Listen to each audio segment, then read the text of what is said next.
All right, good morning, everyone. It is 9:30 on the dot, so we will go ahead and get this started. Thank you all for coming out for the 12th Annual Veterans Walk here at Sun Lakes Country Club. Appreciate all you guys being here today. You know, I came here this morning and there was absolutely zero wind. I'm like, today's going to be a perfect day. And then, of course, we're in the Beaumont area and we get the wind. But we're all used to it, so we're going to make this a great day. Again, before we start, I'd like to thank some of our sponsors. We do have quite a few that made this day possible. First off, I'd like to start with Sun Lakes Bingo. They have been a big sponsor for us over the last few years. This year, Chef actually went out and talked to our vendors for food and went out and got the continental breakfast items donated. So I'd like to thank Cisco, U.S. Foods, and Crown Meats and Provisions. I'd also like to thank Starbucks and Second Street Cinemas for providing the raffles for today. Also, what I think is more closer to home, a lot of our residents here, outside of all of you today here that have purchased t-shirts and registration forms to get in, we do have some residents that have gone above and beyond, and they have done that for many of years and donated multiple hundreds of dollars for this event. So I'd like to give a little shout out to a few of them. Carl and Shelley Bratz, Ava Alvarado, Charlie and Russie Fries, Patricia Alivi, Lakita Spear, and actually give me 1 second, I just got a few more today.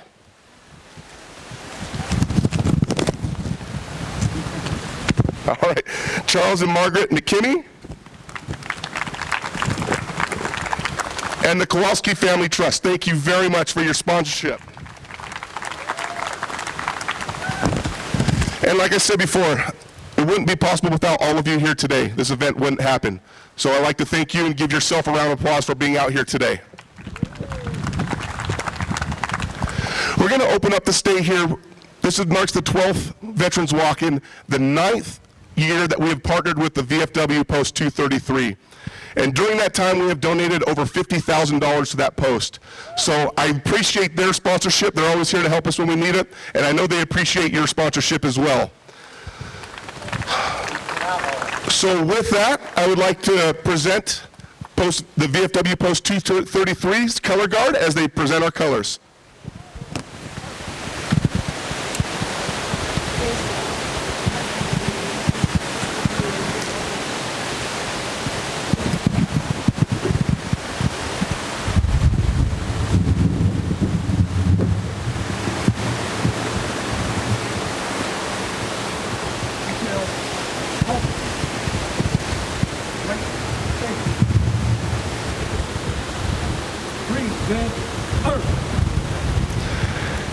And now, performing our national anthem, our very own Sheila James.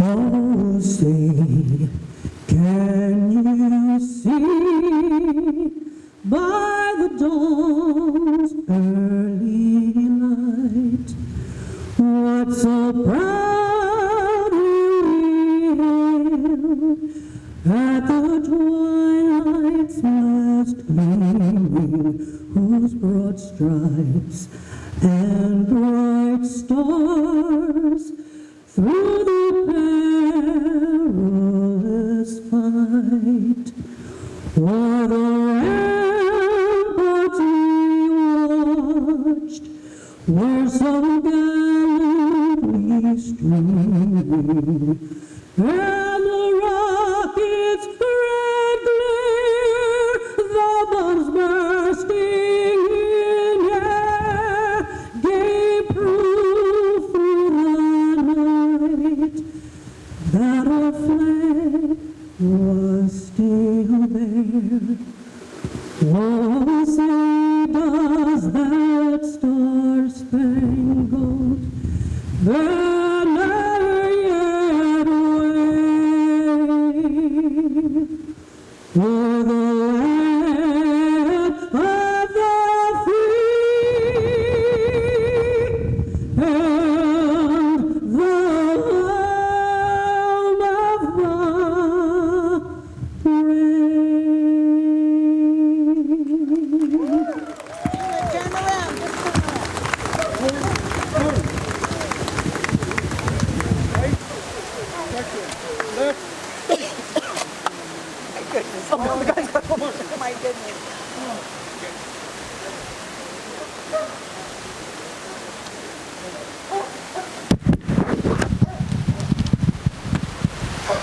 Thank you very much, Sheila.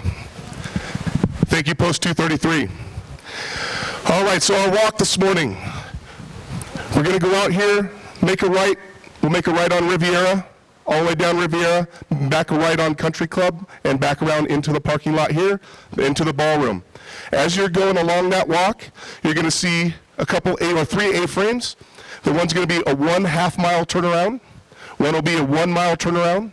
One will be a 1.5 mile turnaround. So the whole trip is about 2 miles.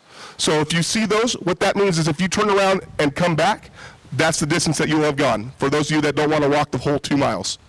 Along that as well, there's 2 water stations, one on Riviera and one on Country Club right about Long Cove area.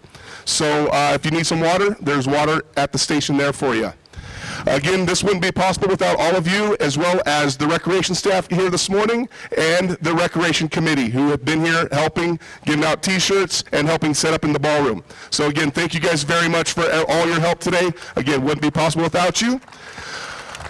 I would like to, before we start the walk, I would actually like to introduce our newly formed or newly revised Veterans of Sun Lakes. So our Veterans Club of Sun Lakes is here this morning. They have their banner.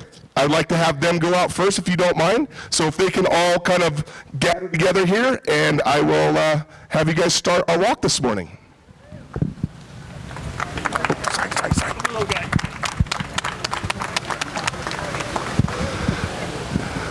So Veterans Club of Sun Lakes, whenever you guys are ready, I will go ahead and have you lead our walk. The rest of you, as soon as they are following out, I please ask if you can follow right behind them.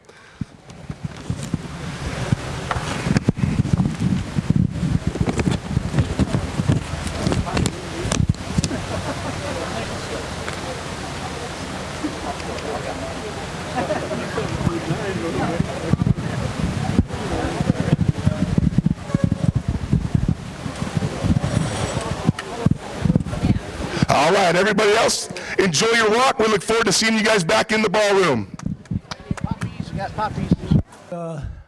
Actually, at that time, toward the last year of the war, there was very little Japanese aircraft, so we were never bombed or we were never hit by any enemy shells. I must say also that the Chicago I was on was the new Chicago.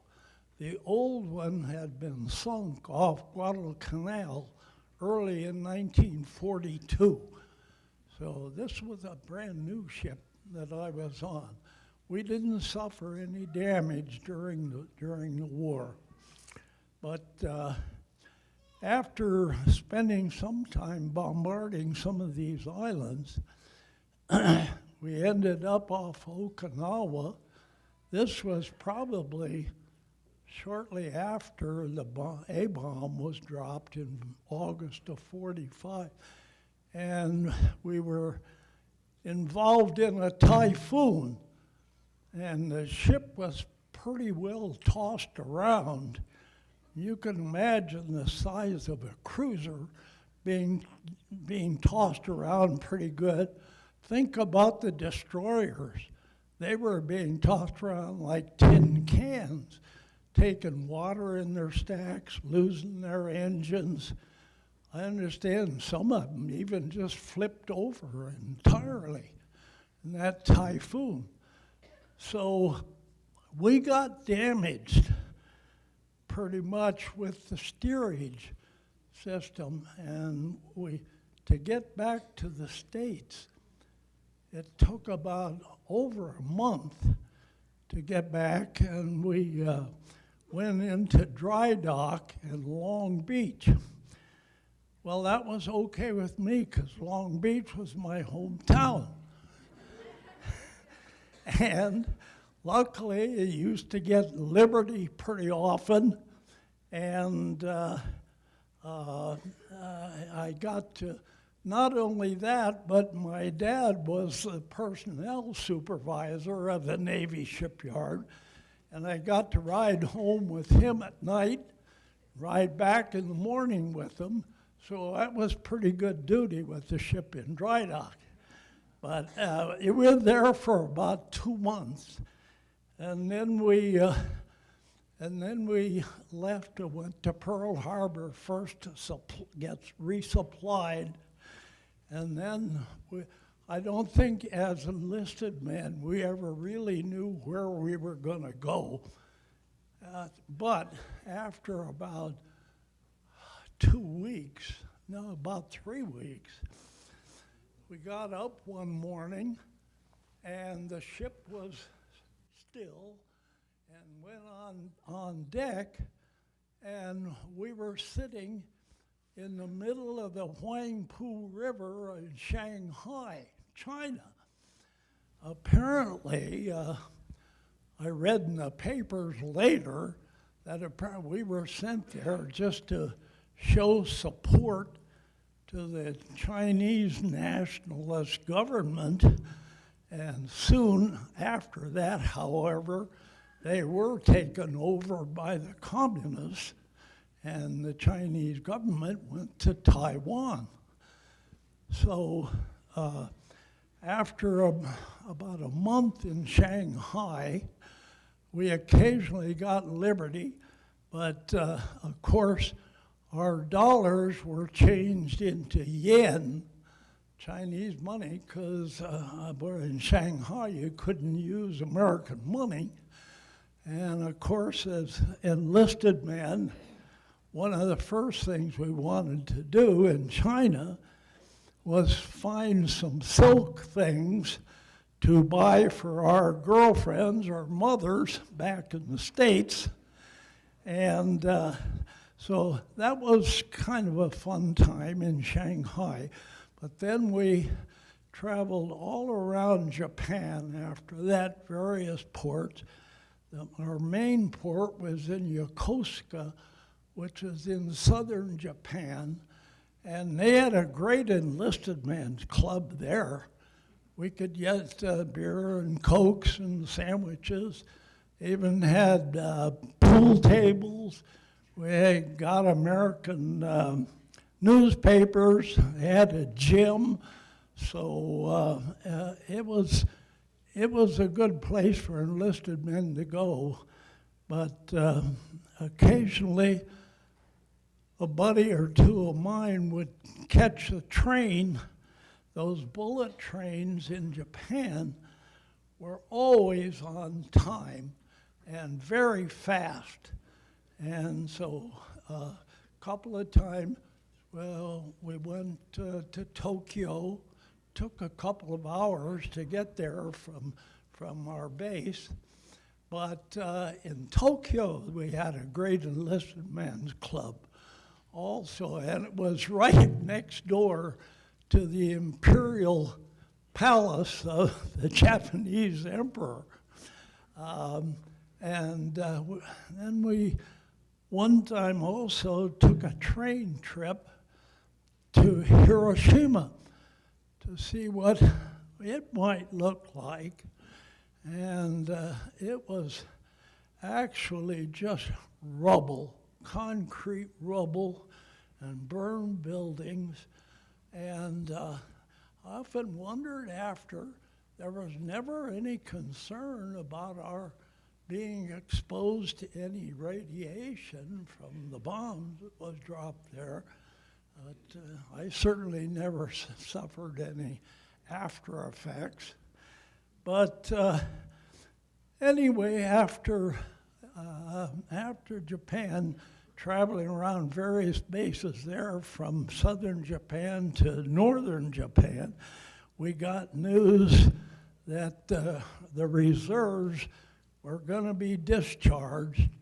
So I caught a ship called the General Custer to go from Japan back to San Diego, discharged in August of '46, started college at Berkeley in September, graduated in 1950, later, 4 years later, got an MD degree, and after that I practiced general medicine for 10 years.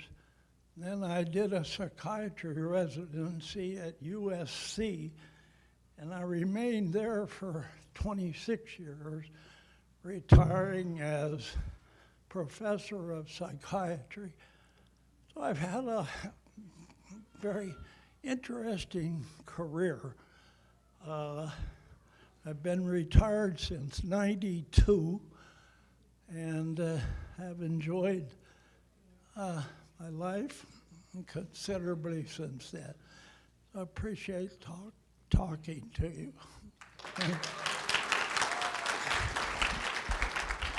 Dan, thank you very much. Thank you very much, Dan.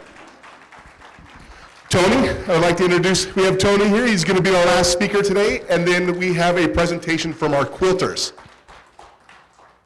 Test. Hello, everybody. Thank you, Sun Lakes veterans, for your service. My name's Tony Peters. I'm a Sun Lakes resident and U.S. Navy retired veteran. I volunteered myself to just do a little speech today as it relates to our new veterans group. And just, by the way, the acronym of the word Navy is Never Again Volunteer Yourself. But here I am, and I volunteered myself again. I'm just going to talk a little bit about mentorship program with the younger generation, and you know, that's a good thing that we need to support that issue, and we are working on it with our veterans group at this time.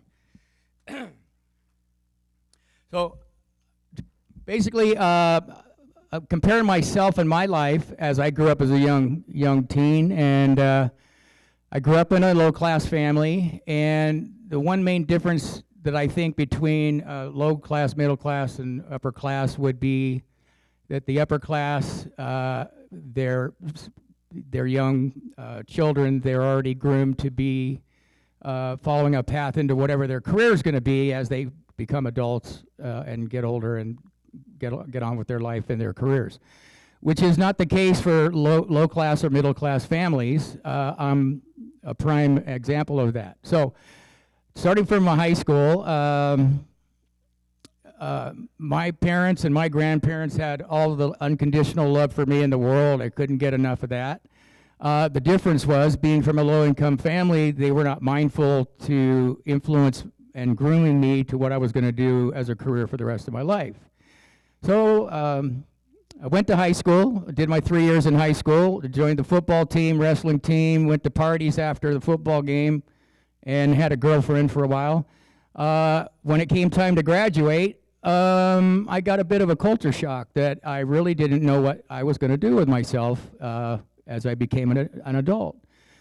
So the first thing I did was talk to another one of my teammates from the football team. It was a who you know, not what you know thing. His uncle was a superintendent of a large union roofing company, and I needed a job, so that's where I started at. And from around age 20 to just about age 30, I became a union roofer out of LA County Carpenters Union. But as time went on through that 10-year period, I started thinking to myself, I'd be standing up on a roof and I'd see like 300 more roofs down the way that need to get a roof on it, and I'd look, talking to myself and saying, do I really want to do this the rest of my life? And I rationalized the answer was no. So I started to talk to recruiters. My first choice was Army, and once again, trying to make a long story short. So I did the process with the recruiter, did all the entrance exams and all the testing, and had all the records ready for me to enlist. And I went home that night, and I did a little bit of soul searching. And in my own mind, I told myself, well, I like the water a lot, so I think I'd rather go with Navy than Army. So the following morning, I called the Navy recruiter, and I said, hey, you know, like a loaded question, do you want to get another recruit signed up for the Navy? And he said, well, sure I do. I said, well, all you got to do is walk across the hall to the Army recruiter's office and scoop up all my records.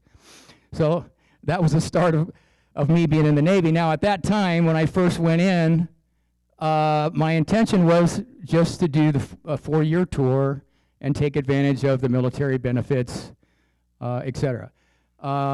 One thing led to another, and as I got to the end of my first tour, I just kept re-enlisting until eventually I had enough time in the military to be officially fully retired from the U.S. Navy.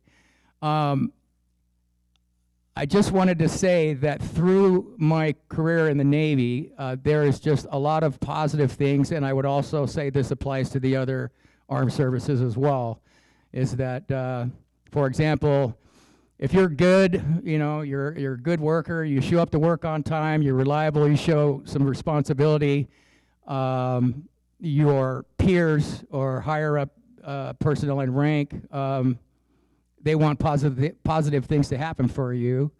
And so, for example, on my first tour, I worked on the flight line, SH-60 U.S. Navy multi-mission helicopters. Well, it was almost just like having an 8-hour-a-day job. You could work the day shift, night shift, or graveyard. I ended up working graveyard, and I ran a request through my chain of command if I could pick up a side job. And so I actually did roofing on the side when I first came in. And as long as the point being that you have a broad latitude of things that you can do off duty, and besides the job thing, you know, they will allow you to go to college as long as it's not affecting your military duties and your work schedule. So, back to the scenario about not knowing what I'm going to do with the rest of my life, just graduating from high school. I just think that the younger generation today in this area and pretty much everywhere of the lower or middle income class families are probably fall into the same scenario that I did when they graduate from high school. So I just think it's a good thing that we brought up as our vet group to make arrangements to be mentors to the local younger generation here. And, you know, they may or may not follow our lead, but there's nothing but good things that can happen to them. It's just as long as they keep their nose clean and they do a good job of their primary duties. Thank you. Thank you, Tony. Again, for any of you residents here, Sun Lakes has revised their veterans group or veterans club, so talk to Tony if you want more information. But another thing we have done over the past, I don't know, 8 years now, 7, 8 years, is our quilters have always done quilts for our veterans and have been part of this to give them out and hand them out. So I will go ahead and turn the mic over to our quilters, and they can do their presentation.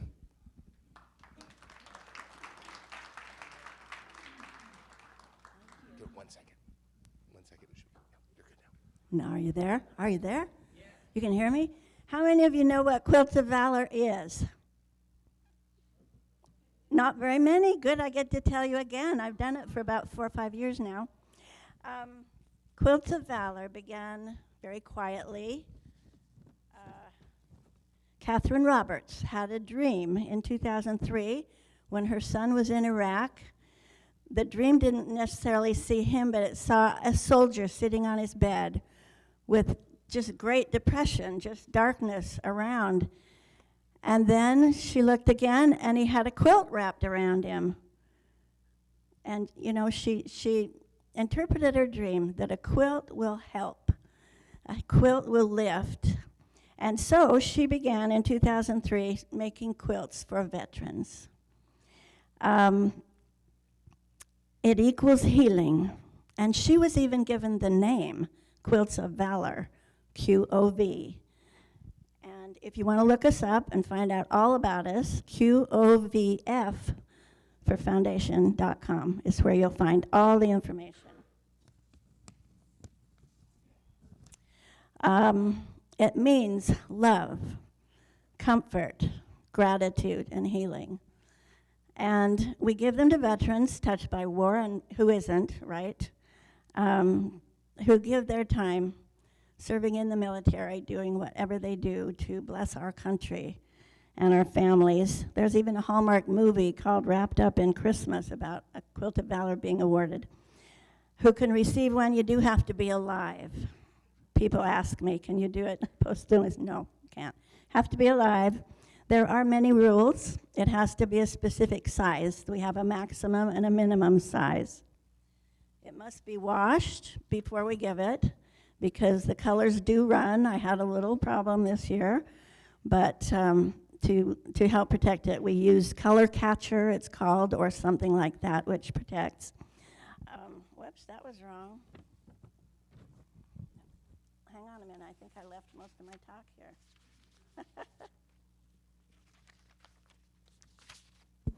Okay, it must be recorded with the national organization. We have to use high-quality cotton fabric. It can be red, white, and blue, or anything else. We love red, white, and blue, so that's what we do. But if you want one specific, let me know if you've been nominated. Has to be machine or hand quilted. It cannot be a flag. It can have flag-type patterns in it, but it cannot be made looking like a flag. And lastly, it must be awarded. It is not a gift, it is an award.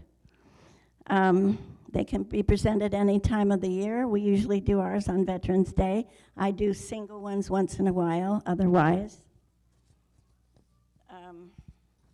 Now you, if you want to get involved, go to the website, qovf.com, and you can find out how to donate, how to help, if you want to sew, if you want to provide things, that's wonderful. I lead the group here, which is our Sun Lakes Quilters. I belong to the group that's up the mountain where I came from, and so I will record it, all of the ones today, and so many are being done today. That's just so exciting. I love it. If you have someone that you would like to nominate, just contact me, or Sally Dunn also lives in Sun Lakes, or you can do it through the website with the organization. But just let us know. It's all volunteer and all donations. No one ever gets a penny. And we've heard stories of Vietnam veterans coming back, and you know, when we give them, at times there are tears because they said, nobody's ever thanked me before. And that really tore my heart up one time especially.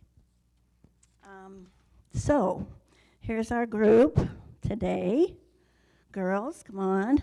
I have Nancy Watterson, Terry Sylvester, Becky Sharp, and Jan Ham helping today. They all help make the quilts, and many others in our Sun Lakes group. Okay, the first one is right here. We'll start on this end. This one is for Bob Sheave, who is not here today, but he will get it at his home. He was in the Navy from 69 to 80. And the Sun Lakes Quilters actually made all those squares. They are the ones that started the veterans group here now, that's new, okay? That's it for Bob. You want to fold that up? Fold it up and then get the next one. Okay, Steve Cifelli nominated Rick Dalton.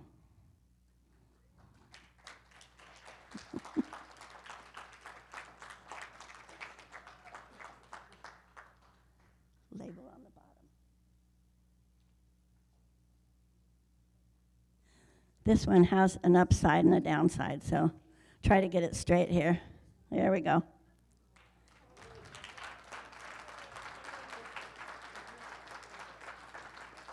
Wrap him up, girls. Now you hold it and then stand over there and we'll have all of you up here together.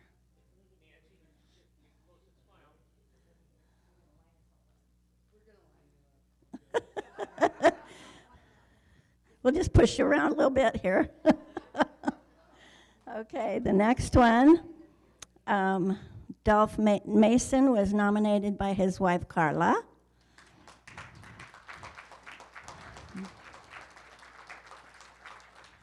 Dolph was in the Army from 64 to 67, 1 year in Vietnam.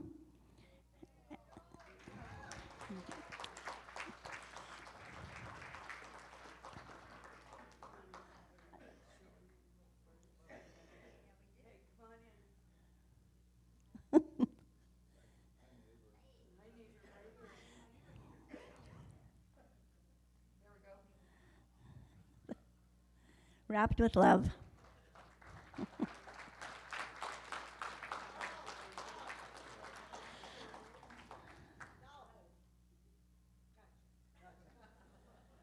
Okay, I nominated Fred Brooks. his family's here. He was in the Air Force Special Forces in Vietnam from 65 to 69, and he was awarded the Bronze Star.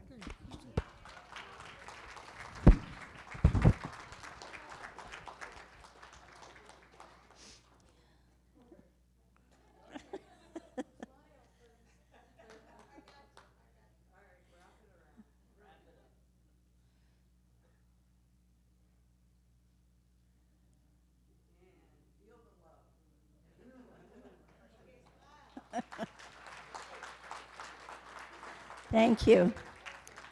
Okay, Dan Buck was nominated by his neighbor Nancy Watterson, and she quilted this one.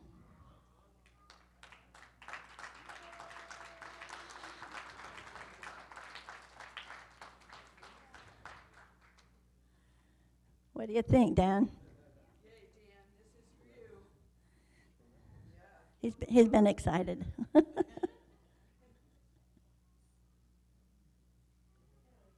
Double it up a little, maybe.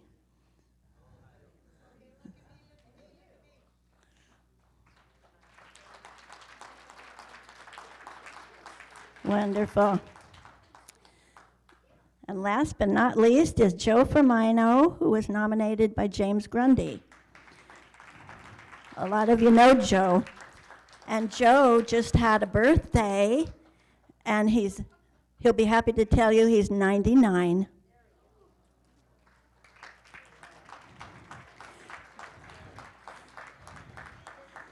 Joe was with the Air Force 27th Air Division from 55 to 57, and we're just glad that he's still here to get this.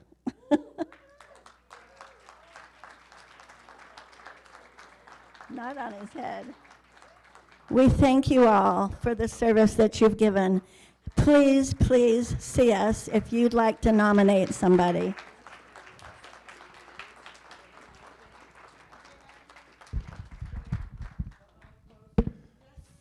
Thank you very much, ladies. Always amazed at the work that you guys do.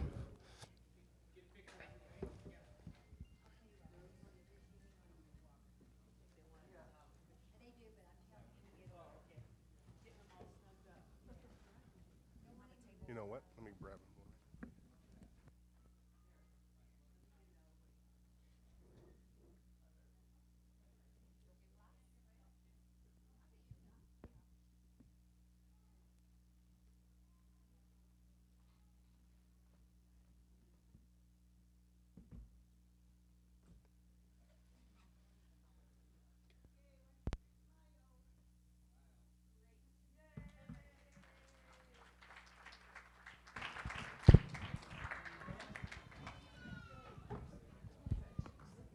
I forgot to tell you, there were 362,564 quilts given by October 31st this year. Thank you once again.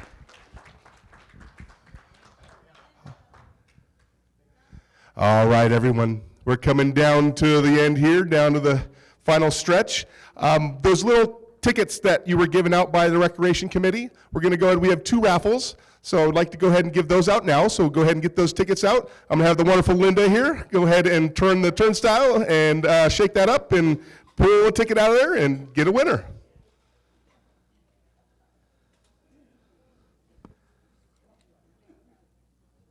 All right, the winner of 2 tickets to the movie theater at 2nd Street Cinema is the holder of the last 3 numbers is 758. 758. There we go. All right, winner in the back there. All right, we got one more, and this is a gift basket from Starbucks. So I hope the winner likes coffee.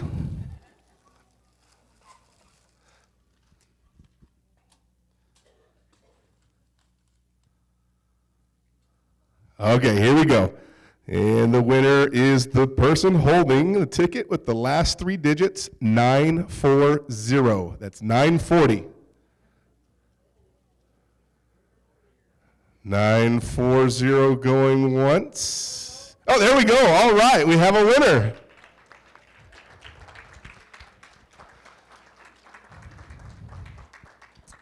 So as we close out this event today, I just want to let you guys know, one, after it's over, go ahead and get some more food items back there because we don't want to have to take it away. So eat it, please. Now it's time to kind of pay the bills once again. So I need to announce all of our sponsors. So once again, I would like to thank Sun Lakes Bingo, who has been our biggest sponsor over the past, I would say, 6 years. So thank you very much, Bingo. U.S. Foods, Cisco, and Crown Meats for the food that they had donated this morning and the drinks. Again, our Garden Club, who has always been a sponsor, thank you very much. Starbucks and Second Street Cinemas for the raffles. And our resident sponsors, Eva Alvarado, Carl and Shelley Bratz, Charles and Rusty Fries, Patricia Alivi, Lakita Spear, Charles and Margaret McKinney, and the Kowalski Family Trust. Thank you all. And our biggest sponsors, all of you that are here today, thank you very much for participating in this event. Again, I think we are going to be able to donate at least $5,000 to the VFW, so thank you very much for that. Closing out today, I have a special tribute from one of our residents, and I know he would like to say a word or two about the tribute that he made, so I'd like to call George Beldrum up to the stage. There you are, George. So once again, as I close this out, thank you to my rec department as well as the Recreation Committee for putting all this together today. And with that, thank you all for your service, and you all have a wonderful Veterans Day, and I will leave it to George. Thank you.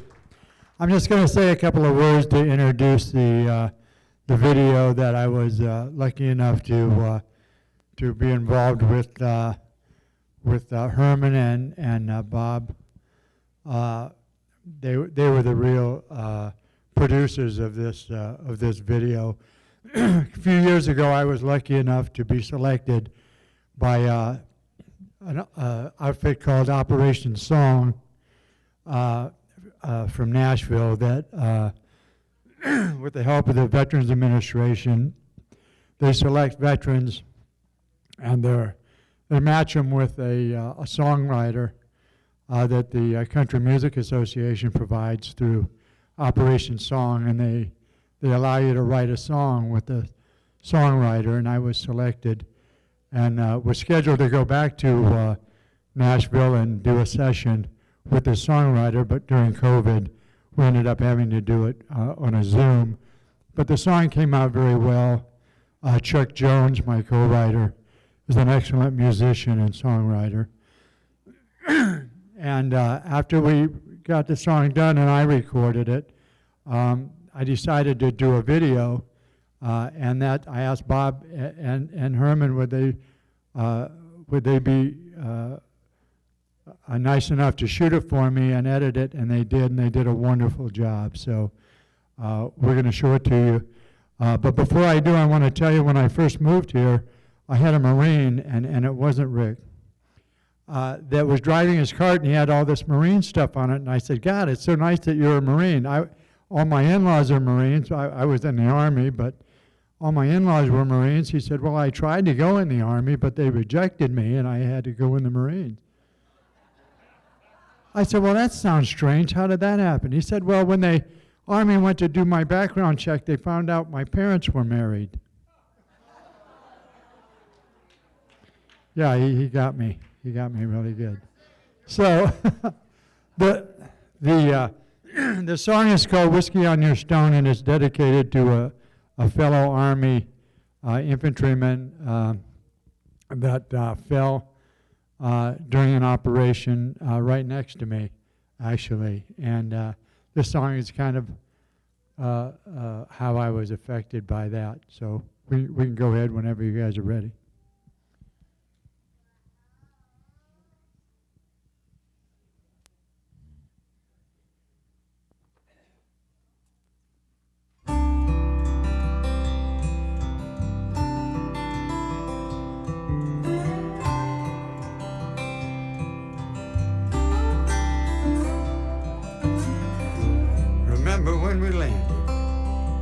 humid, it was hot.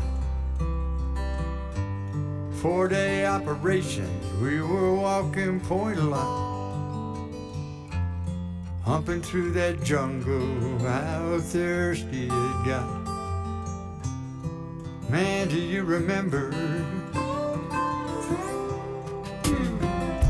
Remember when we'd stop, set up for the night,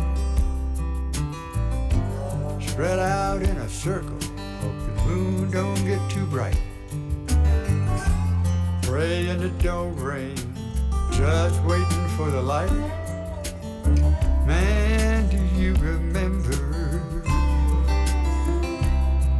Been a while now since I talked to you about all the crazy times we had, all the hell that we walked through, the good, the ugly, and the bad.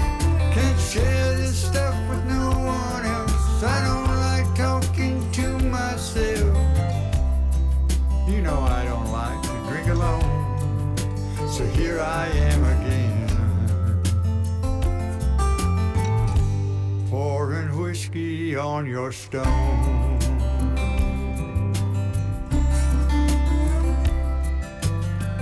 Remember all the dreams we shared over coffee and some Spam? You were gonna drive for NASCAR, I'd be a music man. When we got back to the world, yeah, we sure had big plans. Man, do you remember?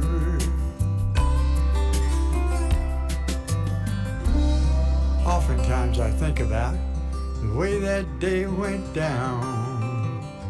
If I'd been standing where you were, I'd be laying in that ground. Ah, but that ain't how it happened, and there ain't no peace I found. And it hurts me to remember. Been a while now since I talked to you about all the crazy times we had, all the hell that we walked through, the good, the ugly, and the bad. Can't share this stuff with no one else. I don't like talking to myself. You know how much I hate to drink alone, so here I am again. Yeah, here I am again, pouring whiskey on your stone. Whiskey on your stone.